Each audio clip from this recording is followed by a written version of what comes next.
Now time for the 7 things you'll be talking about today. Number 7. As Democrats continue their use of language they barely understand, such as suggesting that Elon Musk is a Nazi or declaring everything they disagree with as fascism, unhinged people are now engaging in acts of terrorism, vandalism, and some are now trying to mow down others over politics. By the way, that's called terrorism too. Like 70-year-old Christopher Talbot, who is now facing aggravated battery charges in Meridian, Idaho. Should be more than that. After police say he deliberately struck a 49-year-old counter-protester with his vehicle during a Tesla takedown protest. The victim, who just exited his truck adorned with pro-Trump flags, recorded his license plate before seeking treatment for non-life-threatening injuries, leading to Talbot's arrest at his home, as these sad rallies take place all over the country against a private company's CEO because he's attempting to find waste, fraud, and abuse in the government. Number 6. The Morgan County Republican Party has passed a resolution demanding the repeal of Glock switches, claiming its vague wording could criminalize law-abiding gun owners for possessing common items such as shoelaces while doing little to deter crime. You know what?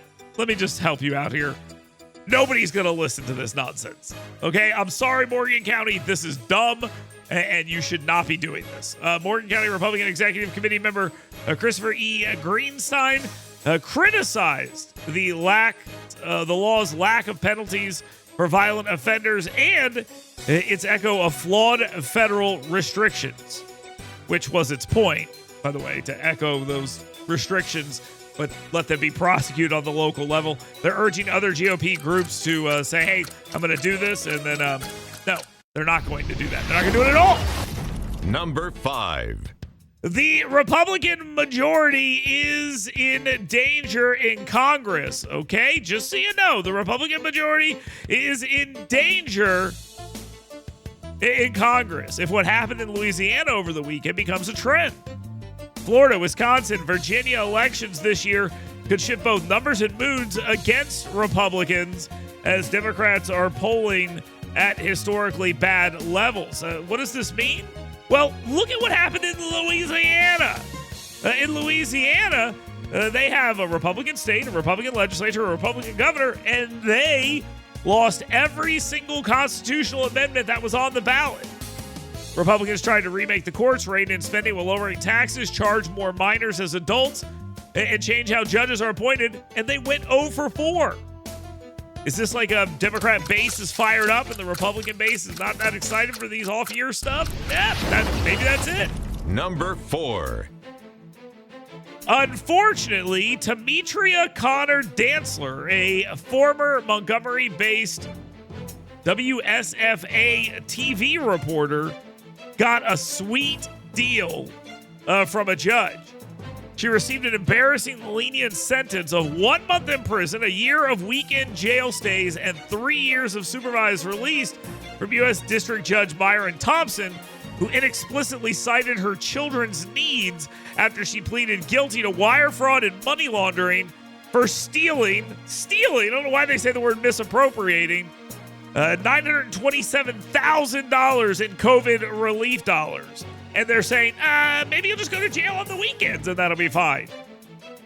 She admitted to falsifying these applications with fake companies. She did it on purpose. She used it to buy a house and a car. How do you not fry people? This is why Elon Musk is going through government right now. This right here. Number 3. President Donald Trump told NBC's Kristen Welker, quote, he's not joking. That's what Welker says, about exploring ways to secure a third term, saying lots of people want me to do it. Do they, President Trump? Do they really want you to do it? Is that really true? Anyway, people are taking this seriously. When Trump asked about having J.D. Vance run in 2028 and transferring power back to him, he played along. Trump didn't offer up that scenario. It was offered up to him. And he's like, yeah, sure, that's one of the ways. That's what he said. Yeah, sure, that's one of the ways. This will lead to the media and their Democrats freaking out. But I think this is sort of one of those flood the zone situations. You just like make Democrats freak out about everything. I mean, they're yelling about cars and swastikas and all sorts of other stuff. Now they're, he's going to take over. It's going to be a third term. They're not living in House of Cards, folks. Number 2.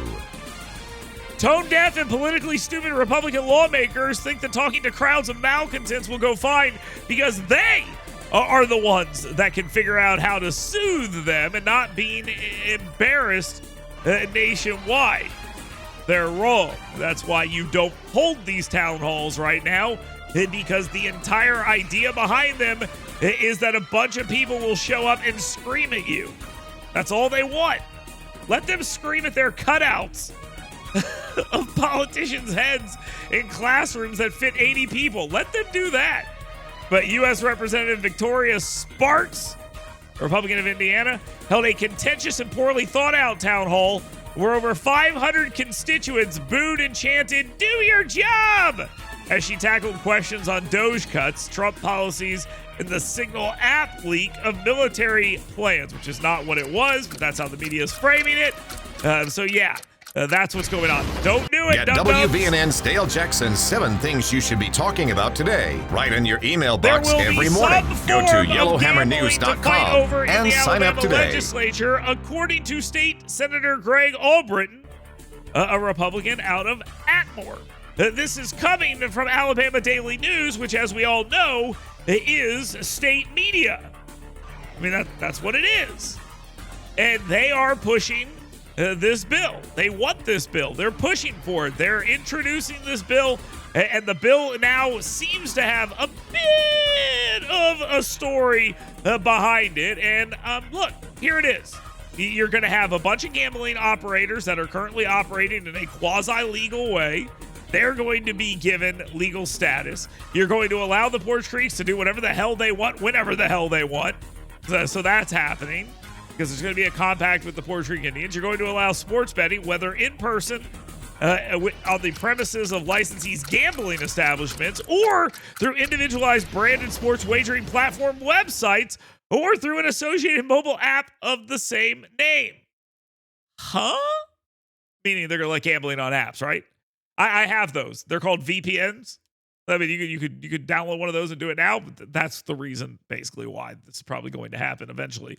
The 24% tax rate from the games and the sports bets, so there's that. $2,500 privilege tax on every electronic game at the establishments.